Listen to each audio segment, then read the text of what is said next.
Initially, I wanted to present just the works of Filippo Juvarra, but I found out today about the other three people connected with the March of Seventh, so I thought of paying homage to all four of them.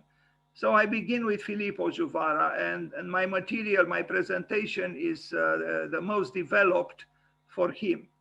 So he was born in 1678, died in 1736. And so he was an Italian architect active in a late Baroque style who worked primarily in Italy, Spain, and Portugal. And he was born in Sicily, actually, I think, if I'm not mistaken, or Peruzzi was born in Sicily.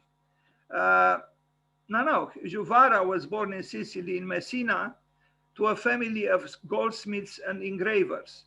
After spending his formative years with his family in Sicily, where he designed Messina's festive settings for the coronation of Philip VII of Spain and Sicily, Juvarra moved to Rome in 1704. There he studied architecture with Carlo and Francesco Fontana.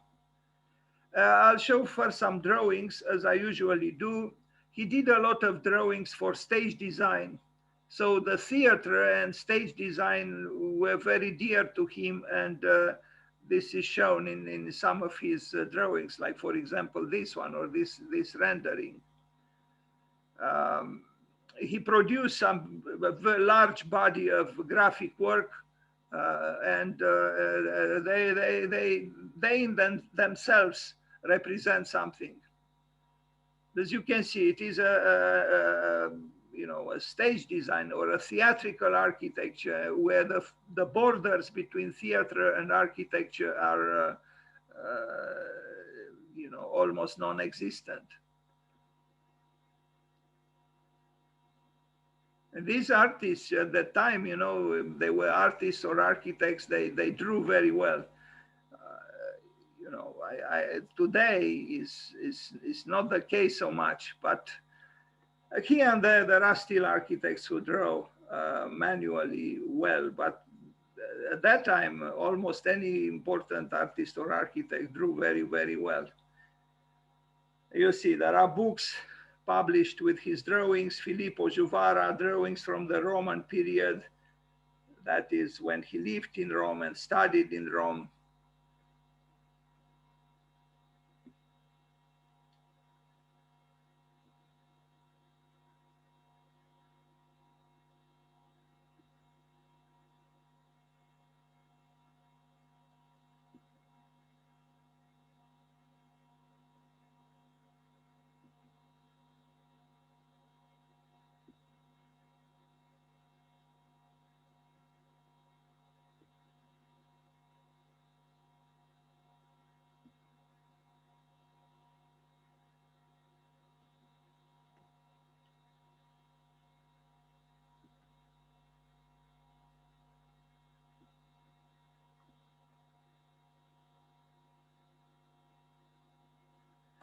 So he was younger than Piranesi. Piranesi was born in 1720.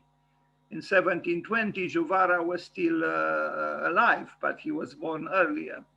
I'm thinking of Piranesi when I see this drawing. Of course, Piranesi has a different spirit and is darker in a way because of his interest in ruins and passage of time.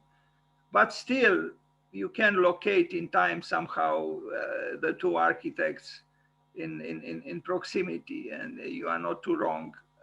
The graphic touch of Juvarra is lighter.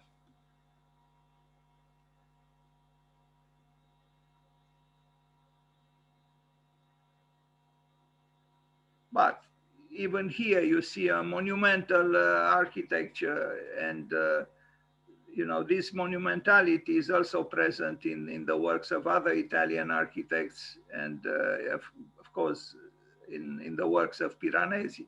Now this is a very important work by him. One of his masterpieces, the Basilica of Superga, from 1731. I will read a few things about it. One of Juvarra's masterworks, The Basilica Church of Superga was built in 1731 and rises at the top of a mountain overlooking the city of Turin or Torino. It was part picturesque monument and part royal mausoleum for the family of Savoy. Reputedly, the site was chosen because of a vow taken here by then the Duke and future King Victor Amadeus II of Savoy, or Savoy, I don't know exactly how to read. It's not in French, or it is, as he surveyed the field of operations while defending the city from the besieging French armies during the Battle of Turin. Construction was arduous and took over 14 years, including 2 years to flatten the mountaintop, and at incredible cost and effort to bring the stones and supplies to the peak. Behind the church was a monastery. The classical portico is appended to a centralized church with a highly vertical 75-meter Baroque dome. The latter creates a mountain atop a mountain effect. And this is the building on top of the mountain. For some reason, I just thought of the project that launched Zaha Hadid as a famous architect that she won with a competition in Hong Kong called The Peak, which was also on top of a mountain, but a very different building than the one we see here. So this is Juvarra's work, one of his best works and best preserved and significant in many ways. The inside is more Baroque than the outside. I mean, even the outside is, but sometimes in some of his works, and in this one as well, you see the portico, the entrance portico is, you know, rather classical, so to speak. It's closer somehow to the spirit of neoclassicism than to the spirit of the Baroque per se. But the interior, as you can see, it is Baroque through and through, late Baroque.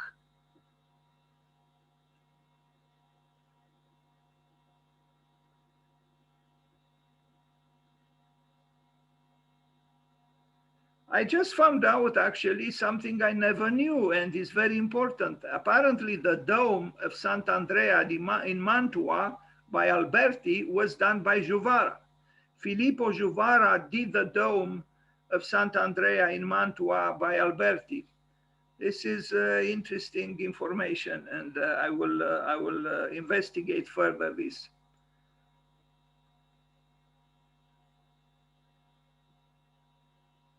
Sorry about the resolution of those pictures. Indeed, a spectacular sight. I mean, aloof from all the world, it seems.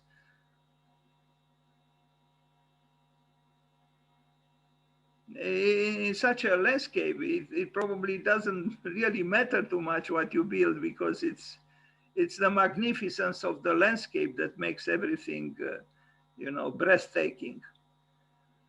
Anyway, 14 years of arduous work, as we were told.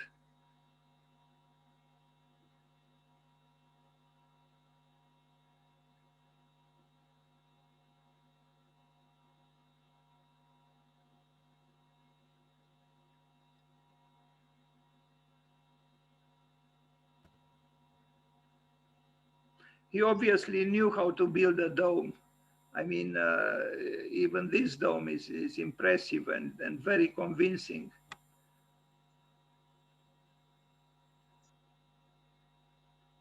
I personally like a lot a little church he built in Messina in Sicily, where he was born, which is described on Wikipedia, I don't know by who wrote the text, as a bizarre work. But I do like it a lot, and I'll show it. A little church, but very interesting.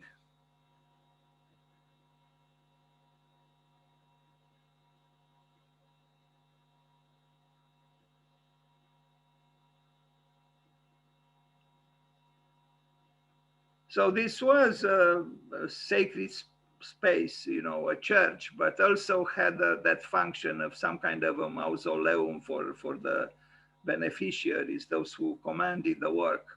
Now, he also did the Santa Cristina, the façade, also in Turin or Torino, and it's a fine facade. It's this one, as opposed to the previous one, is very much late Baroque. And what I'm a little bit confused of, I see two churches here, and this one was done by Juvarra, and I don't know if he did this one as well, or this was done later, you know, repeating the style of the facade of this church. Whatever, it's a fine facade, and it is truly in the spirit of what the Baroque is, and late Baroque as well. It has movement, it is dynamical, and yet it is also stable. It is not neurotically unstable as some buildings of today. Yeah, it is clear that this building was done, you know, as a replica. I mean, maybe not as a replica, but was reproducing what was already done here. And to a good extent, it achieved that. Some drawings of Juvarra for, I mean, a drawing for the facade.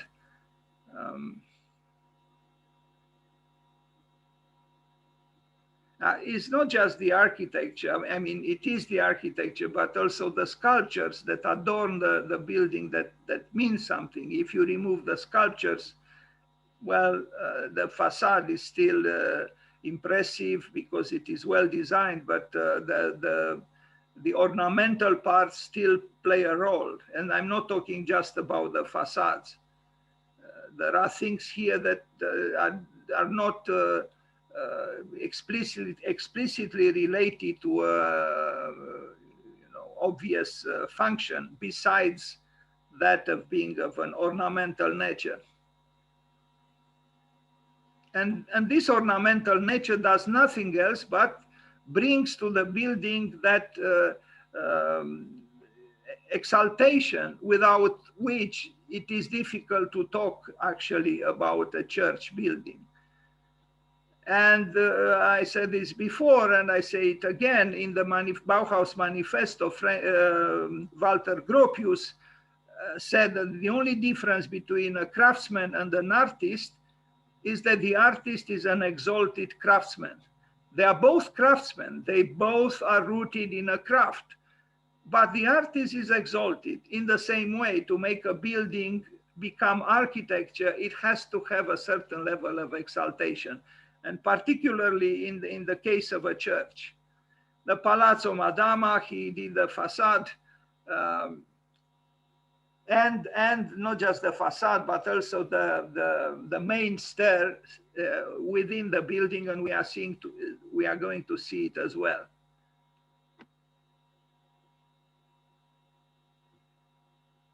He was a major architect, and you know, quite accomplished.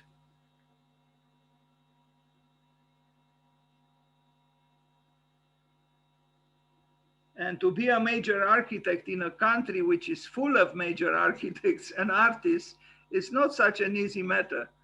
You have to be good. So here is the main stair, just behind the facade wall of the palace.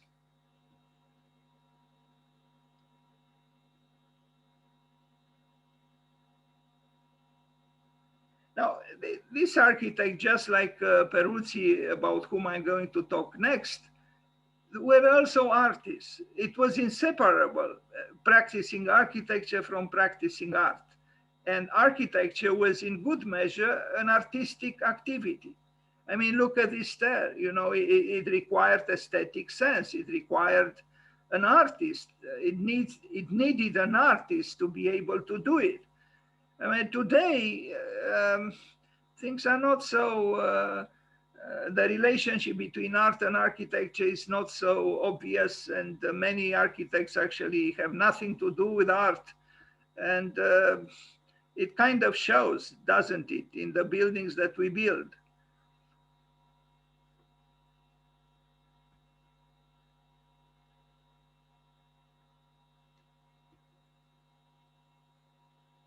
maybe John Ruskin was right that a great architect should be also a good painter or a good sculptor. It helps.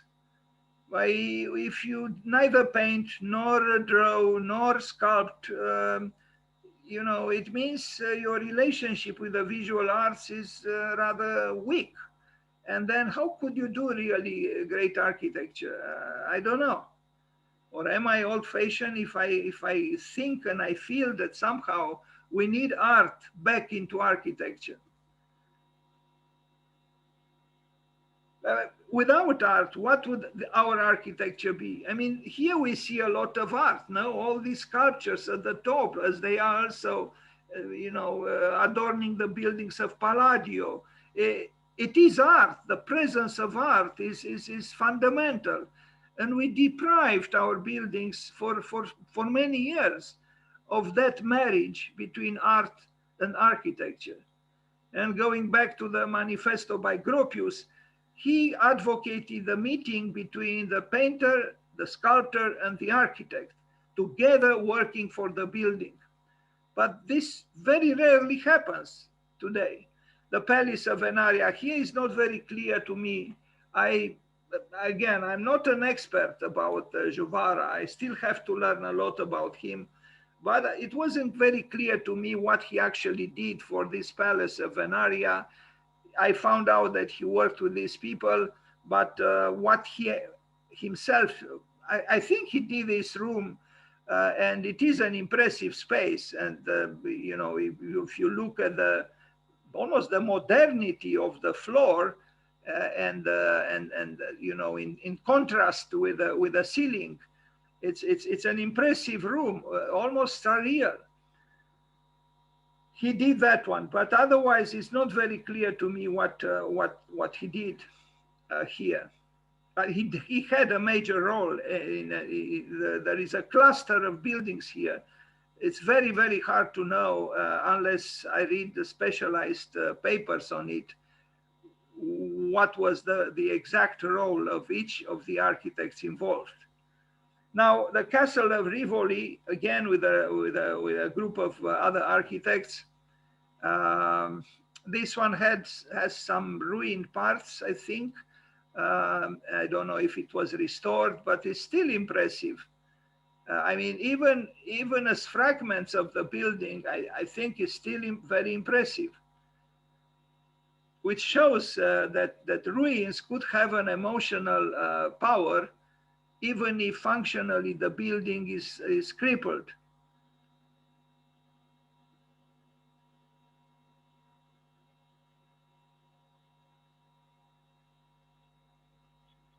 A massive building originally.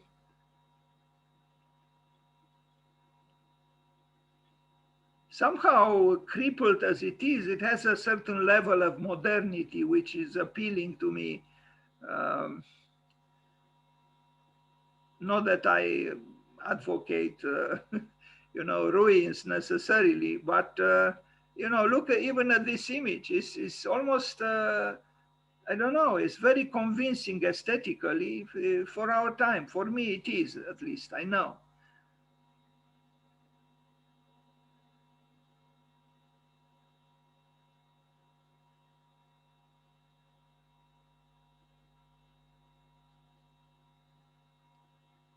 The Church of San Filippo Neri in Turin. This has a great interior. I'm not so fond of its front elevation. You are going to see it. Is this one again? The front elevation is rather neoclassical, but the interior is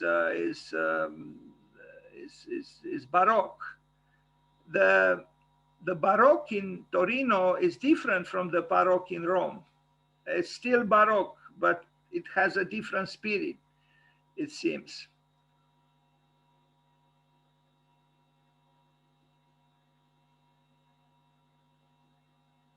And Italy has so many riches that, I mean, if this church, just this church existed in any other city in the world, that city would have been immensely proud of that single church. I mean, just Torino has a number of very important churches. So, and so does almost any city in Italy. Is incredible. Truly a country of artists and builders.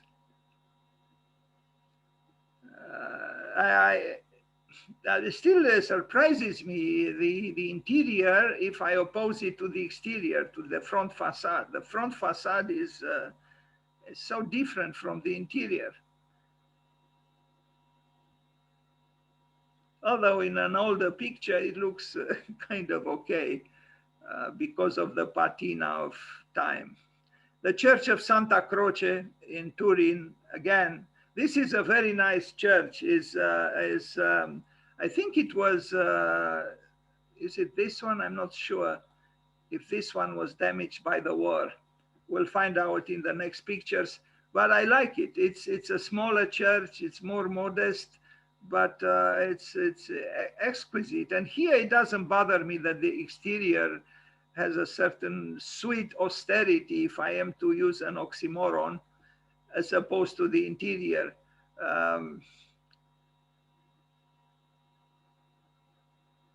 Look at the great ceiling, you know, and the dome is again done with great skill. Just as, I mean, this architect obviously was a great architect, a great builder of domes. Yeah, I think this one was damaged during the war. In 1943, I think it was bombed. What a calamity the wars are.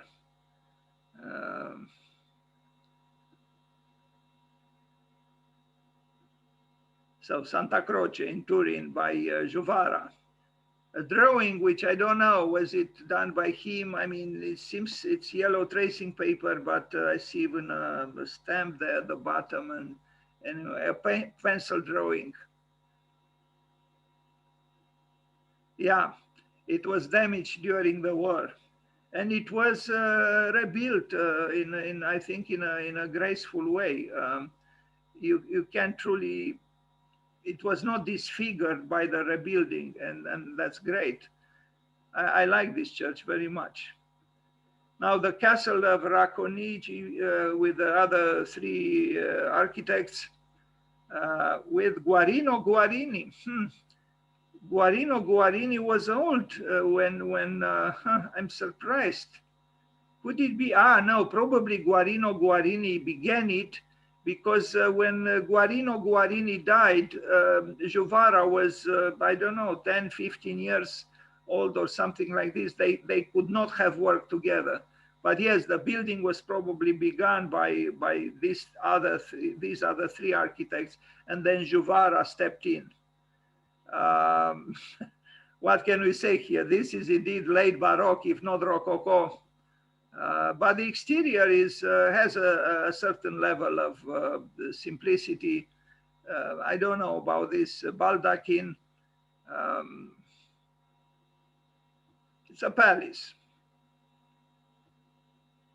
Again, the interior is exuberant indeed, to say the least. This is already Rococo, I would say, if I am to add a name to it. Chiesa Madonna del Carmine in Torino. This is, again, a splendid church. This interior, I mean, you know, I have seen a few churches by Palagio, and I have the highest admiration for Palagio. But here, I don't see an inferior architect at all. No. It's a great sensitive space, yet monumental. It's the decoration, as opposed to Sant'Andrea in Mantua, which was disfigured by 18th and 19th centuries excessive decoration. Here, the decoration, the ornaments are still rather discreet. They don't disturb the brilliance of the structure and of the space.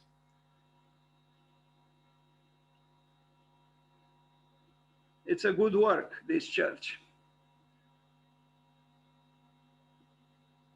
This one also was damaged by war. Torino apparently suffered a lot in the Second World War. Now, Palazzina di Caccia of Stupinigi, this is a palace, and has an interesting geometry.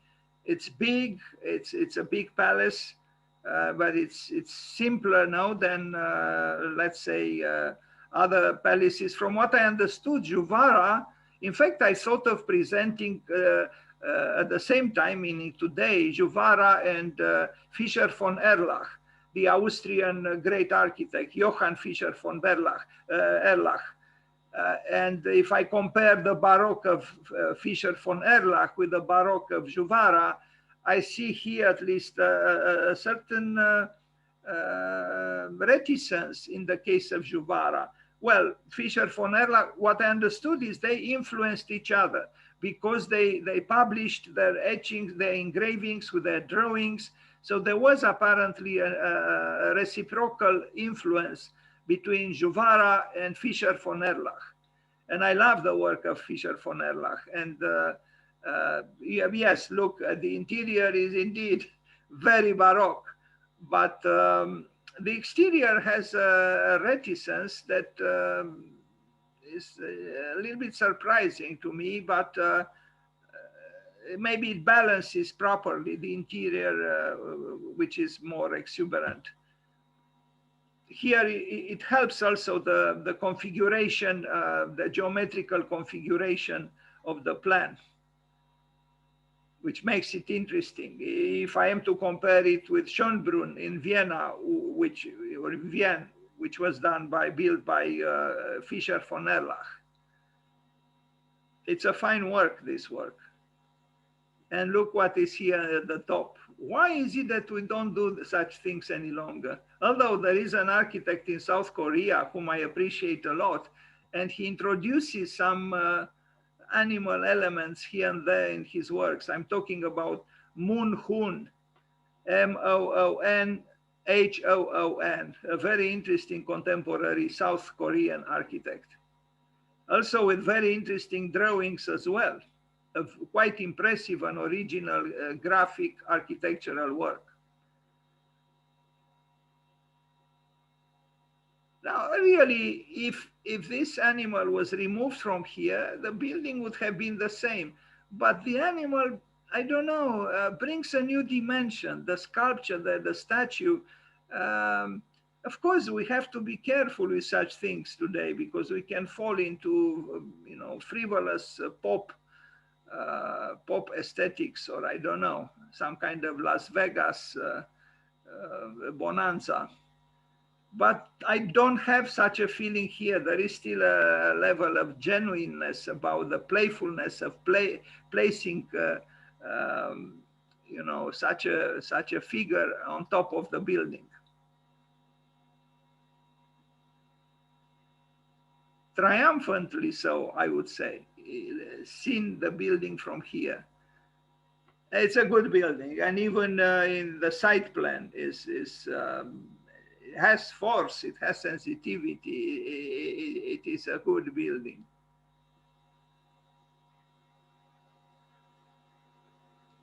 Now, the Royal Palace of La Grania de San Ildefonso, he built a lot, and I have about more than 200 pictures with the work of Filippo Juvarra. Sorry about the resolution of these pictures. I rush a little bit because I would like to talk also about the other three gentlemen, Peruzzi, Mondrian, and van Doesburg.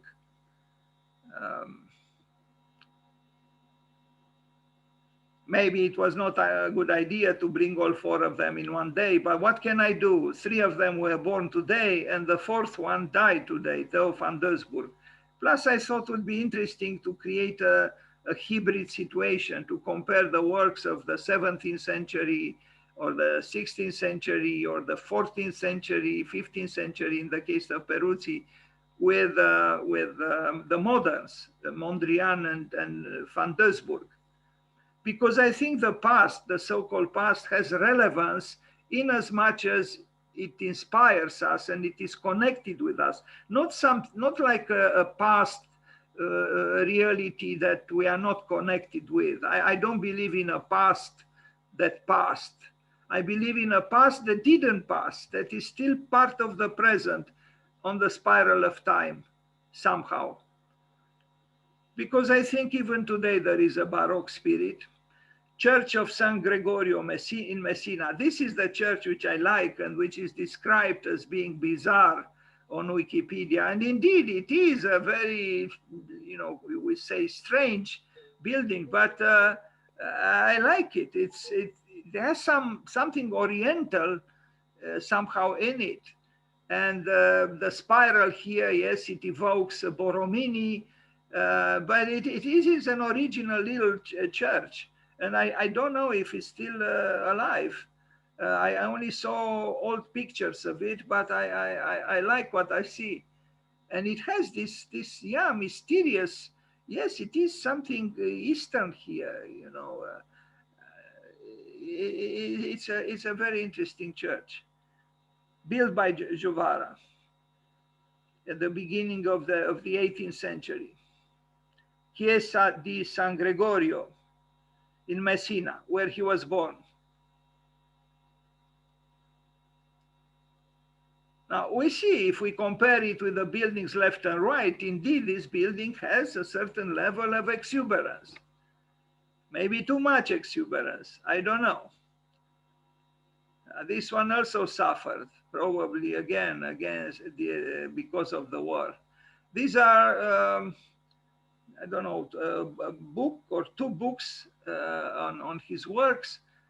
He is a famous and important, a very important architect. So there are many books about him.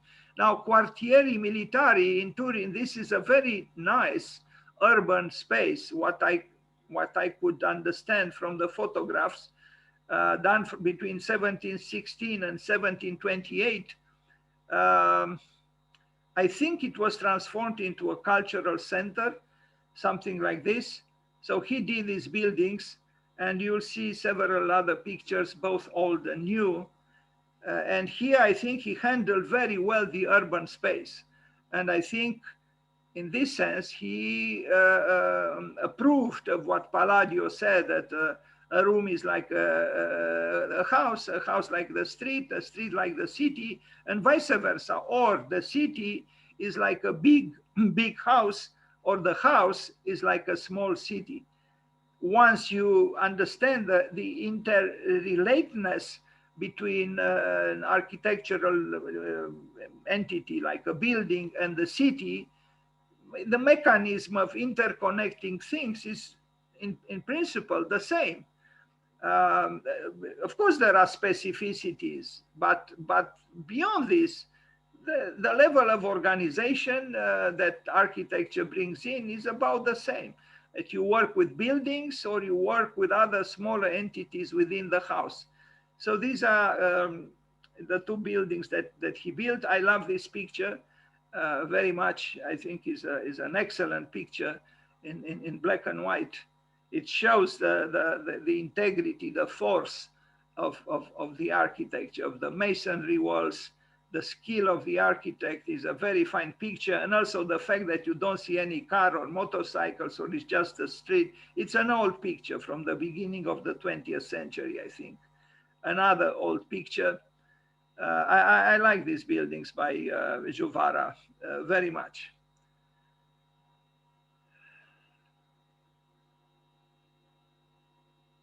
So we see above the graphic representation of the same place, and at the bottom how it is now.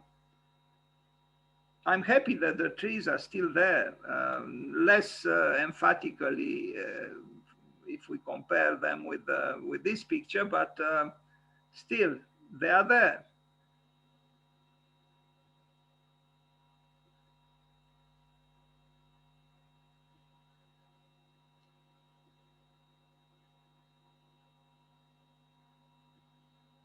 And a drawing by Juvarra for this project.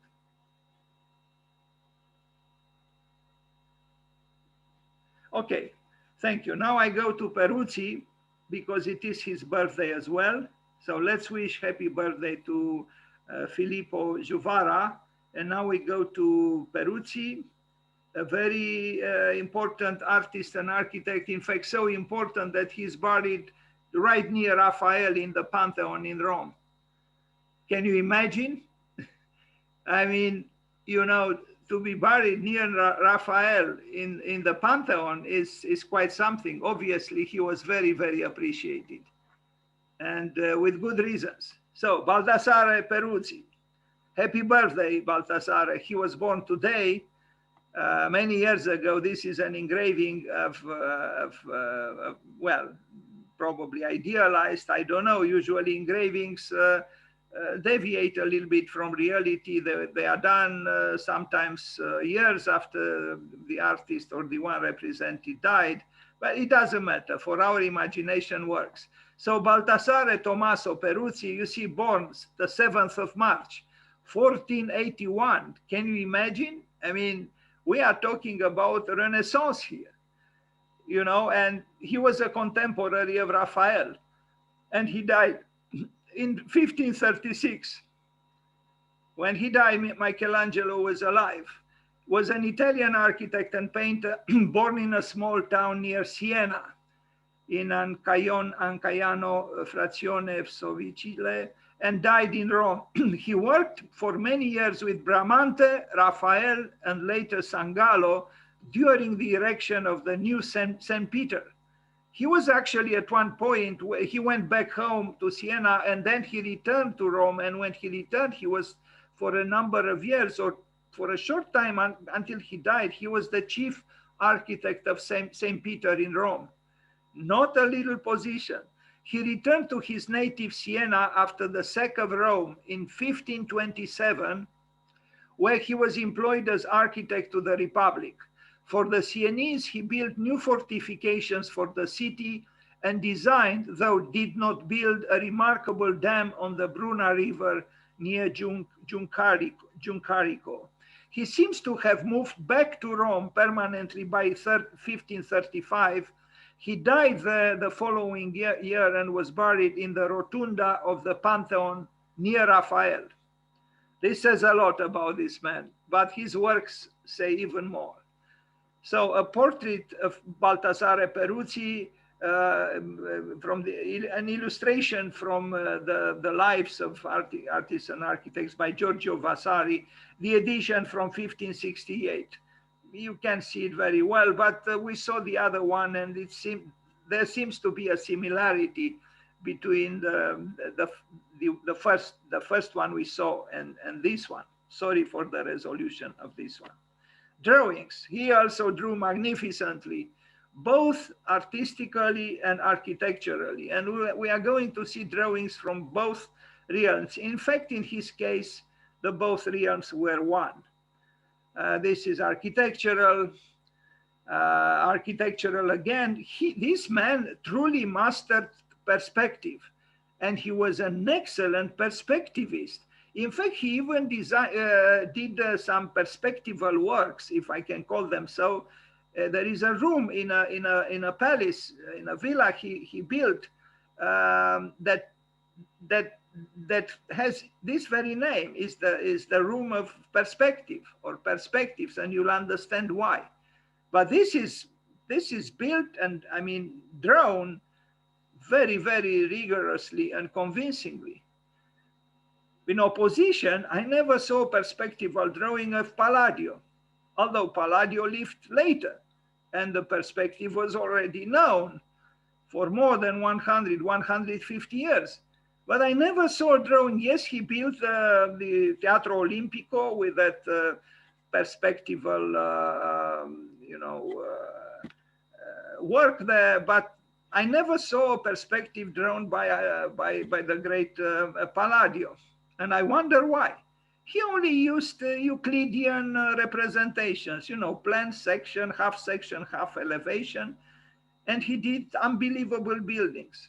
So I wonder, do we still need perspectives, and do we need necessarily renderings? There was great architecture done without the melodrama of renderings and the melodrama of, sorry for saying it, but the perspective at the time of the Renaissance made sense because it was about a time emerging or saying goodbye to the Middle Ages and reasserting the value of reason, of control, the power of man. So it was a tool to control reality visually. But that tool today is becomes almost irrelevant because of the multiplicity of points of view. Perspective today is I think, subminated, is challenged by the realities of internet, the global web, by the fact that we plan to go to other planets and so on. So this kind of terrestrial controlling of reality graphically through perspective, I think, I mean, this kind of linear, perspective is difficult to sustain for the moment. But who knows what in the future might happen. Anyway, we are dealing here with one of the architects who drew impeccably within the field of perspective. And you'll see he also painted some incredible scenes based on, I mean, using perspective. But besides the architectural work, his artistic work, so to speak, is also excellent. Even here, the man obviously loved perspective. He saw things in 3 dimensions, so to speak. Now this is, I don't know, what I see here, only now I notice is something, reminds me of a drawing I saw in a book of alchemy. It's erotical, but it's also, it has some other meanings. Anyway. Yes, he drew excellent.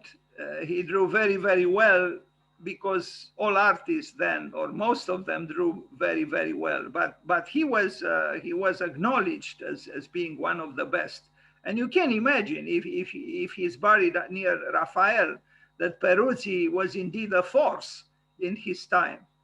And he could have lived longer. He didn't live for such a long time. Well, he lived longer than Raphael, who died young. But did he die? We are still talking about him, and he is still one of the great masters of the Renaissance. Again, look at this drawing, which you saw before, is really impeccably drawn. This is also impeccable, but in a different way. And look at this one. Ah, these masters, they make me envious. Here is a woman courted by 2 men, and look at the expression of her face. It's an amusing drawing. But even here we see the insinuation of the geometry, we see the architect kind of, framing the drawing. An amusing drawing by Peruzzi. Thank you, Peruzzi. Baldassare, thank you. Well, this is not a drawing, but it was based on this drawing, so I thought of showing it. The drawing became so-called reality, although a good drawing, in my opinion, has already a high level of reality.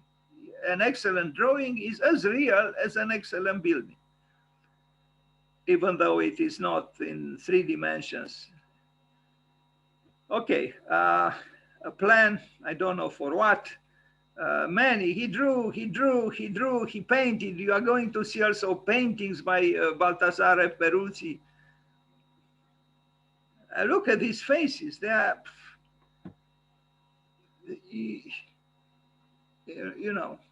there are such faces also in Leonardo and Michelangelo. And they drew very well. They didn't have cameras, so they had to draw.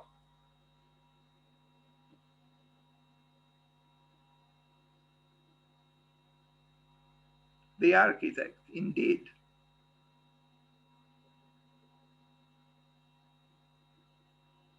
We saw this one. And this is the last, I think, one from this section of the presentation with the drawings. Look at this one as well. It's very well done. Paintings by Baldassare Peruzzi.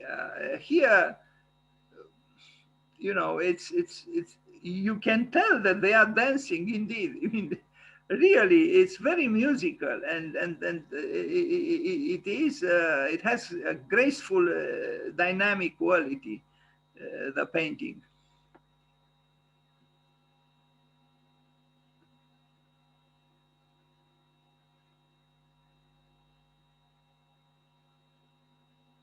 I think he loved women because you know, the subject matter of his paintings and drawings. At least some of them seems to relate to this theme. But he was not the only one. I mean, Raphael also loved women, and some say that he died young because of that. Who knows? But great masters, that's for sure. And I was thinking today while I was making the presentation, what if we start some kind of a cultural revolution? Yeah, we are condemned to stay at home because of the pandemic. But what if, inspired by these glorious examples from the past, we take revenge on an unsatisfactory life through culture, through art, through inventiveness, through creativity, through architecture, through music, through writing? We can do it. We are immensely rich because we have this contact with the world physically, through the medium of the internet, both in space and time. And I truly feel there is a provocation in the tragedy of the pandemic that we could transform into some kind of victory. If we re-spiritualize our lives, if we bring back vita contemplativa, if we regain the idealism that certainly animated these people at that time. Yes, we have different realities. Yes, we have supermarkets, we have refrigerators, we have parking lots, we have cars, we fly to the moon. But still, it's something in this world of Peruzzi or Juvarra that inspires me. And I'm not thinking to copy them placidly, no, but to fill our hearts with the humanism, the beauty, the idealism of their work, and generate ourselves something similar. For the moment, in the virtual space or digitally or from a distance, it's fine. It can be done. It's a miracle that we are talking now. You know, the few of us who are here now, we are talking to each other. We could talk to each other. We can discuss. We can debate. And yeah, sorry for my maybe juvenile, maybe out of place enthusiasm or exuberance. Architecture, Baldassare Peruzzi. Villa Farnesiana. This was done by him, but here you'll see also works by his contemporary, his great contemporary, Raphael. The villa was constructed by Baldassare Peruzzi between 1508 and 1511 in commission by Agostino Chigi, if I pronounce well his name.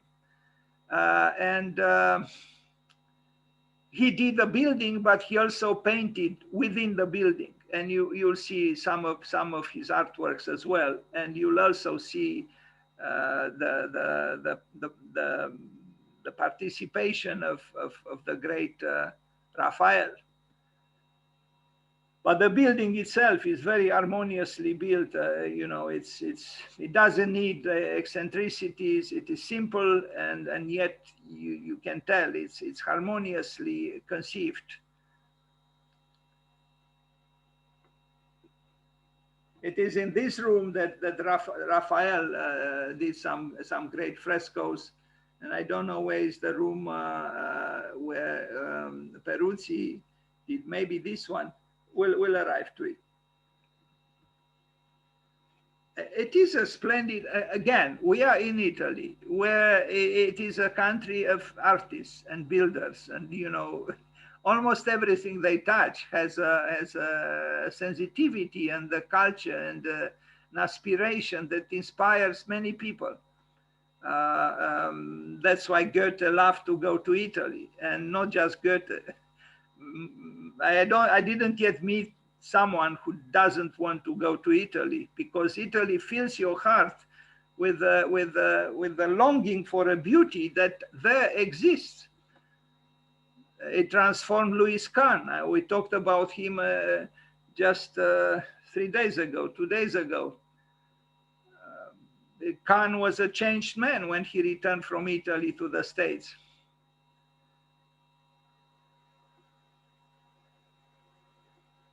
It is clear the Italians cannot live without beauty. It has to be, beauty has to be present. And why is it that other people are not so, conditioned by the presence of beauty? I wonder, because I think it should be a normal human attribute, a desire to have beauty. Raphaël Loggia di Psiche is not written correctly there, but that's how I copied and pasted it on the pendentive. So this was done by Raphael, and what can we say? Again, it's about beauty, but it's not just about beauty; it's also about narration. There is a narration here. We don't know any longer mythology enough. We don't know any longer even the scriptures so well, but that's because we don't, we kill the gods. It's clear. Maybe we even killed God. Sorry of saying it. Nietzsche said it through Zarathustra. But we replace them because we need a second plane of existence. We replace them with the so-called stars, the human stars. But aren't they very empty, truly? Because the immeasurableness that the gods or God and the angels and so on, the spirits represented, cannot be sufficiently symbolized by terrestrial stars, if I am to call them so. In Times Square in New York, you can see, a giant, a huge advertising for a new, I don't know, object, a new gadget, or a new underwear by Calvin Klein. But I am sorry, that doesn't create that sufficiently, that necessary second plane of existence which mythology and religion provided in the past. I'm sorry, but the level of exaltation I could achieve if I think of Psyche, for example, because this is what Raphael painted here, and the level of exaltation I could arrive at by seeing, let's say, I don't know, a new vacuum cleaner. They cannot be the same. I'm sorry, I cannot get as exalted thinking of the vacuum cleaner. I just can't. And I don't think I'm the only one. So what is filling our hearts these days? I know what was filling the hearts of these people when they painted these things, but what is filling our hearts? A new car, a new refrigerator, a new vacuum cleaner. What is filling our hearts? Sala delle Prospettive. Now this is the room where Baldassare Peruzzi showed his genius in employing perspective. You see it here. It's almost as if, indeed, the building is open here. It's not. It's a wall. It's a trompe-l'oeil, but it's beautifully done. And it's also here in this corner, the same thing. It's like the room opens, even here, opens through illusions. But these illusions are important as well. And they are done with artistry and with spirit. And look at this. You see the city through an opaque wall. But that opaque wall was painted by a brilliant artist. So art can do this. Art has the poetical license to do this, to open up walls through imagination and skill. Very nice. We don't do such things any longer because we think we are too I don't know, emancipated. We are not any longer as innocent or naive to believe in such things. But I think it's a great loss. It's also interesting that he didn't, I mean, he could have created a perspective that, the lines converge to the same point, but now he went a little bit diagonally, obliquely, and this creates an additional tension, which I think is very nice.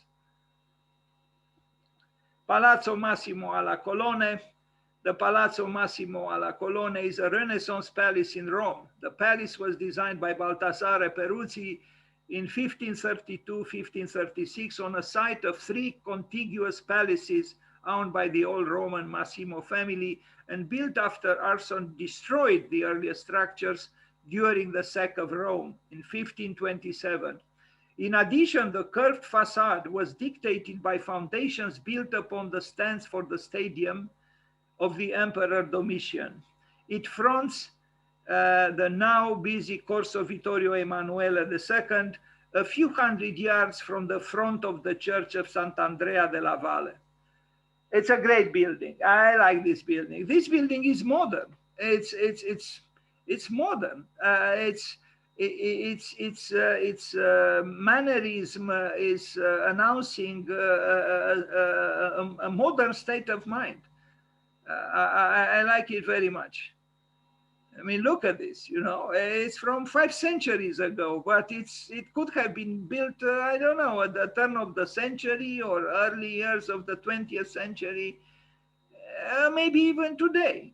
Yes, maybe the columns would not have been used today easily, but otherwise the building is brilliant in its curvature, and you are going to see the plan. Look at this, it is here. This is the facade, and it's done very, very well. What can we say? This is the power of art, to transcend time. No, Peruzzi was an excellent artist. He deserves to be in the Pantheon. That's all I can say. It was not a mistake, and it is not easy to arrive. It was not easy, and it is not easy, and it will not be easy to arrive in the Pantheon after you die, but he arrived there. And what a neighbor he has, no? Raphael. Maybe they were friends when they were alive, both of them. Anyway, this is the courtyard. And yes, Italy is rich. But through Italy, we are all rich. You know, I am rich here looking at pictures coming from Italy and looking at these old photographs, which are also moving and have the patina of the passage of time. It's really about bringing together people through beauty. And look at this. I mean, I think it's a brilliant, it's a glorious entrance into the building. It's simple. Yes, it has these columns, but they are simplified, and it's something about this entrance which is almost magical. It's powerful. And because it's also curved, slightly curved, this creates a special interest to it. Okay, I think that's it with Peruzzi. And now I don't know if you want to see 2 moderns, but I will continue because this is what I was planning. Let's go to Piet Mondrian. In my opinion, a mystic. I think Piet Mondrian was a mystic, and it is his birthday today. And you might say he has nothing in common with Juvarra or Peruzzi, but I think he does have something in common, and that is excellence, artistic excellence. Piet Mondrian, the Dutchman, and he had a connection with art, with architecture. He was not just a painter who painted and ignored. You'll see some of his early paintings have a lot of interest in buildings. In fact, many of his early paintings include churches. This was the man, the great Dutchman. Happy birthday to you, Piet Mondrian. This country is unbelievable, as you know. If they had only Vincent van Gogh, it would have been still a great country. But they had many, many. I mean, should I mention, besides Piet Mondrian, Rembrandt, and of course there are others. I mean, today I will also talk about Theo van Doesburg, another great, although apparently difficult Dutchman. Anyway, a very intense man, Piet Mondrian, and apparently a shy man. I read in the past that he had difficulties to dance with a woman, but he danced with his verticals and horizontals brilliantly in his older age. An intense man and a sensitive man. I love Mondrian. A poet. Essentially, any great artist or architect is a poet at heart.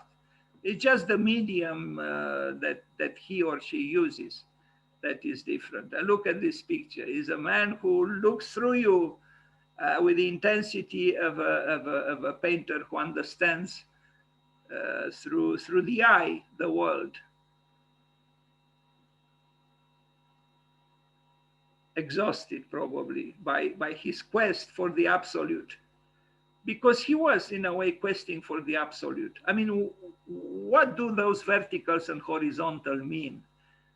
Rilke, the great poet, said that we should never have peace until we make peace between the man and the woman, between the masculine and the feminine.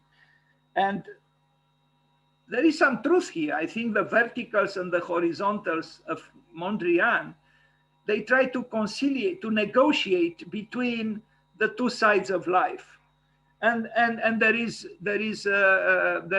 a woman in man, and there is a man in a woman. There are different percentages. We all search for each other. There are variations. There are branches of this tension. But all in all, is about the opposition of two principles, and he tried to bring them together through a dialogue and through an harmony. I have seen some of his paintings and in a museum, and I don't know, I don't think he used T-squares or anything to make these straight lines. I saw approximations, like a few millimeters, really. He moved a line to the left or to the right, or a little up or a little down. He was really searching here for the infinite, for that immeasurable that Louis Kahn mentioned. I read somewhere that Piet Mondrian had in his apartment in Paris, I think, 2 rooms. One room was very organized and clean, like his paintings, very ordered.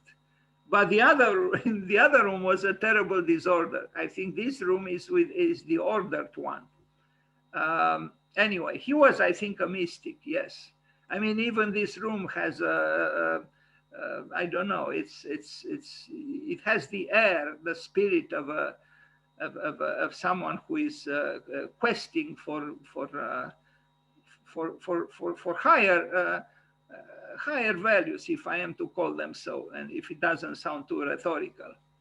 Anyway, early paintings.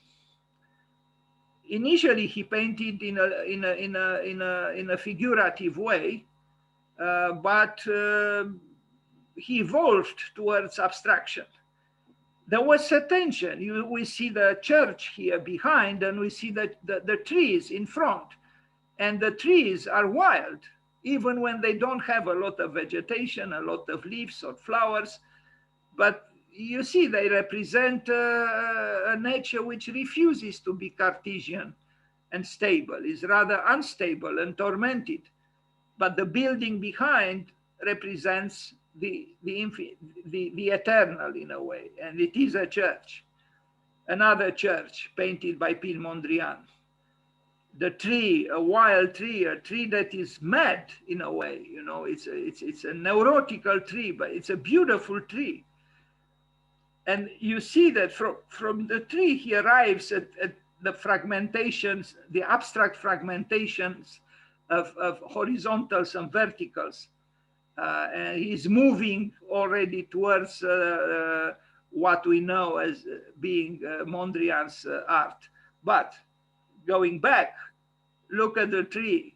Maybe this tree was his own soul, trying to find peace within himself and having difficulties to find it. He painted also rural scenes. Another church, it was supposed to be a church, if you can believe it. Not too dissimilar from this drawing in a way, although, you know, that was a painting. But it seems Mondrian was searching for an axis, for an anchor that faith was supposed to give, and that's why he painted these solid, massive churches. But we see in most of his paintings, early paintings, the arabesque, the ornament of nature, and then the more strict geometrical architecture of man. You know, trees and house, church, and now an abstract early work, the tree again. Again, here we see some kind of an elevation of a church, probably fragmented and abstracted. Again, a landscape with human realities, a church, a rural church, another church, another tree, another, well, it's not a church, but it's still a human construction. It could have been a church actually, but it's a windmill. Another church, and the Art Nouveau in a way, trees in the front. Trees again with a mystical touch. We look at that sun there, almost like in a painting by Georges Rouault. A church again, and I don't know what is here. I see it's just a pale attempt at abstractization. Again, his living room adorned with his abstract paintings. And now we arrive at what we know of Mondrian, the abstract painter who associated himself with the Theo van Doesburg, about whom I'm going to talk next, in creating the movement Der Stil, a very important art movement. Here we see the evolution from top to bottom towards abstraction, but starting from the turmoil of figurative art.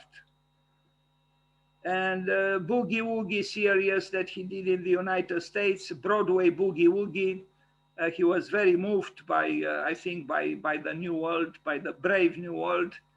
And now we are the typical, so to speak, typical Mondrian abstract works. And I think it's interesting now to contemplate his work after we looked at the work of Baldassare Peruzzi and the work of Filippo Juvarra.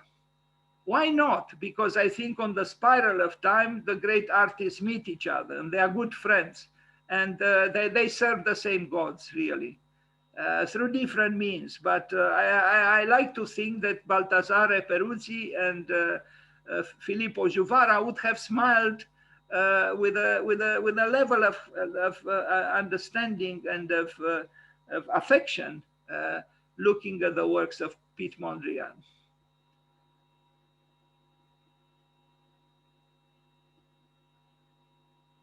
Primary colors, you know, they're really musical pieces done with abstract means.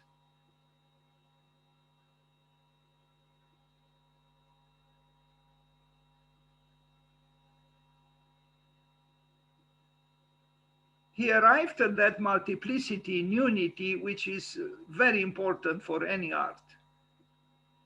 I mean, he could have produced, and he did produce, a very large series of works around basically the same theme.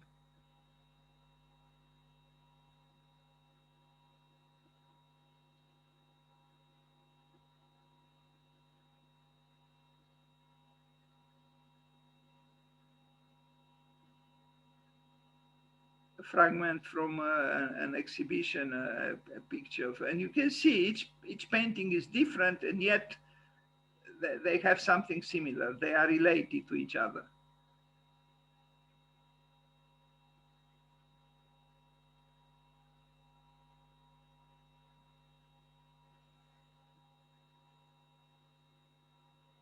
Thank you. And now we go to the last presentation today, that is the one on Theo van Doesburg. And in this way, we paid homage to 4 important artists connected with the 7th of March. So Theo van Doesburg, colleague of Piet Mondrian, so to speak. I will say a few words about him too. So he died rather young at 48, Theo van Doesburg. So he died, as you can see, on the 7th of March, was a Dutch artist who practiced painting, writing, poetry, and architecture. He's best known as the founder of and leader of the Stil. He was married to artist, pianist, and choreographer Neri van Doesburg. And you'll see their house they built for themselves near Paris, in France. From what I read, he was a rather difficult man. Even Walter Gropius had difficulties with him at the Bauhaus. But he was a catalyst and a ferment, a provocateur in a way, quite capable of inciting. Looking at this picture, I would say I wouldn't play games with this man. You know, he could have qualified for playing the main role in a certain movie in Hollywood. I think you imagine the title of that film, something having to do with. Anyway, I better not mention it. But anyway, drawings by Theo van Doesburg. He was initially a painter, but he moved towards architecture. And he abstracted from the very beginning. He was not as lyrically oriented like Piet Mondrian was, who was also involved with the Stil in an important role. But apparently, Theo van Doesburg was the leader. I think he enjoyed the role of a leader, the Führer of art in a way, God. Theo van Doesburg, Principles of Neoplastic Art. I hope not dogmatic principles. But he started, like any good artist, from life. You see, moving body. It's about nourishing your art from reality, from life. Self-portrait here, I imagine. Paintings by Theo van Doesburg, who died on the 7th of March. These almost look like stained glass windows. Now we see here similarities with Mondrian. It's very possible Mondrian had an impact on Theo van Doesburg in this way.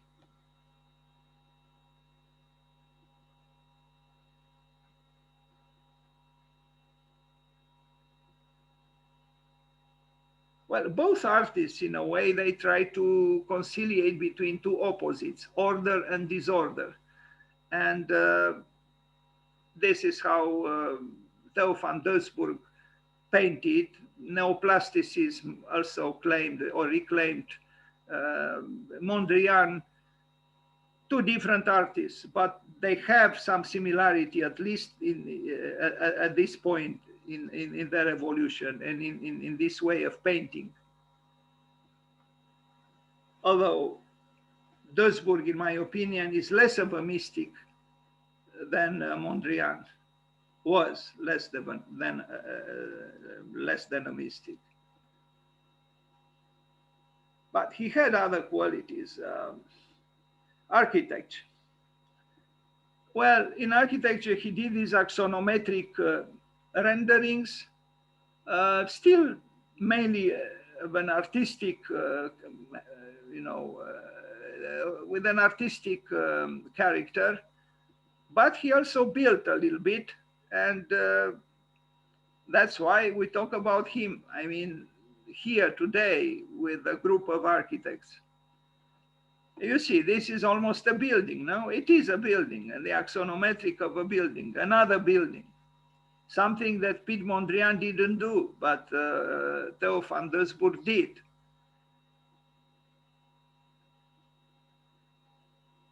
he was trying to free space in as much as other architects tried and try and will try. A possible plan for a house.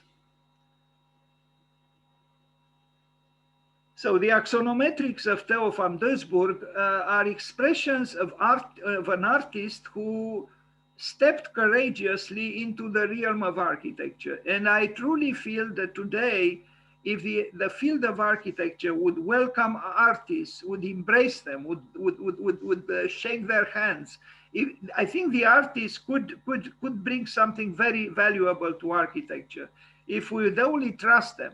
And if we would not ask them, well, do you have the right for signature? Forget the signature. Theo van Doesburg didn't have the right for signature, but he did sign, so to speak, architectural drawings, and there is significance in his participation to the field of architecture. I truly feel we need back the artist and art into architecture to soften the matter of architecture, to bring a richness to it. And I think it can be done. We just have to take out the artist from his or her solitude, because they are condemned to be either in an attic or in a basement. Walter Gropius was totally right. The Salon d'Art, this conception that the artist is a solitary madman or madwoman, you know, this dislocated, asocial person who works on the fringe. No, Gropius understood that if we collaborate with the artist, if the painter, the sculptor, the architect work together for the building, they find accomplishment together, an accomplishment that alone they cannot find. But we are still, not all of us, but often we neglect the collaboration with the artists. And someone like Theo van Doesburg is telling us, wait a minute, you know, I come towards you, I can contribute. And he did contribute. In fact, more than many architects. So I think we can learn from collaboration between various arts to bring them in, even dancers. Stephen Hall tried something in this sense, and he's maybe not the only one. But I think if the artists, you know, unite themselves, we could have a very beneficial cultural and artistic climate.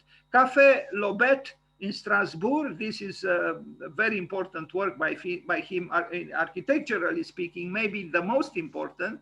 He didn't build so much, but this is a, you know, a manifesto, built manifesto for his theories that founded the style.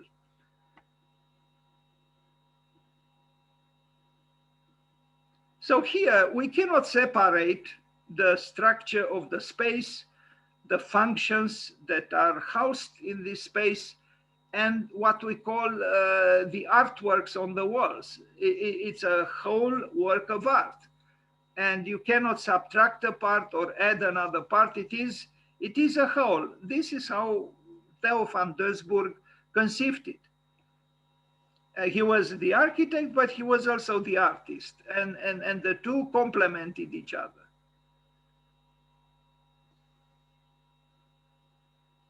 Now, maybe today this work doesn't seem so special or so provocative, but imagine when it was done, you know, and yes, we have seen all kinds of eccentric things, you know, recently, but still it's a work that has dignity and has imagination, and it has non-conformism, and it has the aura of the time when it was created, and it belonged to also a set of thoughts which they still promoted. So it was not just a capricious you know, display of some color squares or rectangles. No, it was part of a thinking system.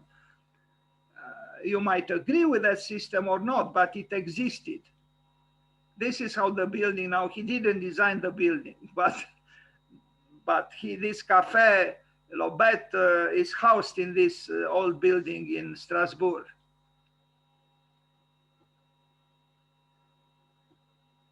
We need the artist, it's obvious, and I'm only stating the obvious. But what would life be without art, really, without this artist? So he was considered, and still is, an avant-garde apostle, Theo van Doesburg. Here he is, with you know, his own evolution, if we can say so, essentially they are pioneers and adventurers. These artists, that's what they are. They open new realms, new territories, and sometimes they arrive at them, other times they don't, but the attempt is the one that counts. Maison van Doesburg in Meudon in France, which he built for himself and his wife, and now I think is the foundation van Doesburg. And yes, it's a building built by an artist for himself and his wife, and you will see a picture of the building they built in the proximity of two buildings which were not built by artists, and there is a difference. There is a difference. Now, of course, they were doing well. I mean, to have such a studio near Paris is not a little thing. Now, you see, the bourgeois was living here, and the bourgeois was living here, and in between them, the rebellious artist. Now, the artist doesn't look so rebellious any longer, or his building, but still, it is different from its neighbors. In not a recalcitrant way, but it still is. Yeah, I think it's the foundation van Doesburg there in Meudon.